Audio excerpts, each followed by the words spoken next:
ദൃശ്യം 3 കാണാൻ. ദൃശ്യം 3 കണ്ടിട്ട് വരാലോ. അങ്ങനെ ഞങ്ങൾ കുറച്ചു കാലമായിട്ട് കാണാനായിട്ട് വെയിറ്റ് ചെയ്തിരുന്ന മൂവി ദൃശ്യം 3 കാണാനായിട്ട് പോവുകയാണ്. പടം ഇറങ്ങിയിട്ട് അതിന്റെ റിവ്യൂസോ കമന്റ്സോ ഒന്നും ഞങ്ങൾ നോക്കാൻ നിന്നില്ല കേട്ടോ. ദൃശ്യം ഫസ്റ്റ് ആയാലും അതിന്റെ സെക്കൻഡ് പാർട്ടായാലും അടിപൊളിയാണ്. അതേ മൈൻഡ് സെറ്റോട് കൂടി തന്നെ ഈ പടത്തിന്റെ തേർഡ് പാർട്ടും നമ്മൾ കണ്ടിരിക്കണം കേട്ടോ.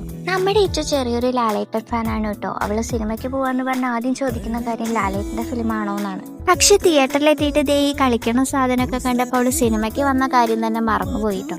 പടം ഇറങ്ങിയിട്ട് സെക്കൻഡ് ഡേ ആയതുകൊണ്ടും അതേപോലെ തന്നെ എല്ലാവരും വെയിറ്റ് ചെയ്തിരുന്ന ഒരു ഫിലിം ആയതുകൊണ്ടും തിയേറ്ററിൽ അത്യാവശ്യം നല്ല തിരക്കുണ്ടായിരുന്നു. അങ്ങനെ ഇച്ചുന് പോപ്കോണും ചിപ്സൊക്കെ വാങ്ങിക്കൊടുത്ത് സെറ്റാക്കിയിട്ടാണ് കേട്ടോ ഫിലിമിന് കയറിയത്.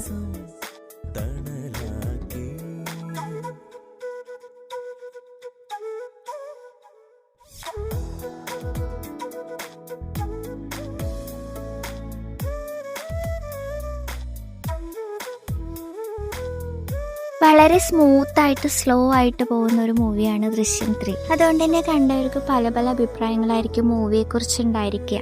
ക്ലൈമാക്സ് എടുക്കുന്നതോറും പടത്തിന്റെ റേഞ്ച് തന്നെ മാറും കേട്ടോ. എന്തായാലും ഞങ്ങൾക്ക് ഫിലിം ഒരുപാട് ഇഷ്ടായിട്ടോ. എങ്ങനെയുണ്ട് പടം? ഇഷ്ടായോ? സൂപ്പർ. ലാലേട്ടൻ പൊളിച്ച്. ഇച്ചിന് ഇഷ്ടായോ പടം? അങ്ങനെ ഫിലിം കണ്ടിറങ്ങിയിട്ട് ഞങ്ങൾ നേരെ ബിരിയാണി കഴിക്കാനായി പോയി. എല്ലാവരും തിയേറ്ററിൽ പോയിട്ട് എക്സ്പീരിയൻസ് ചെയ്യേണ്ട ഒരു മൂവിയാണ് ദൃശ്യം 3. കാരണം ലാലേട്ടൻ്റെ പെർഫോമൻസ് ഒക്കെ അടിപൊളിയാണ്.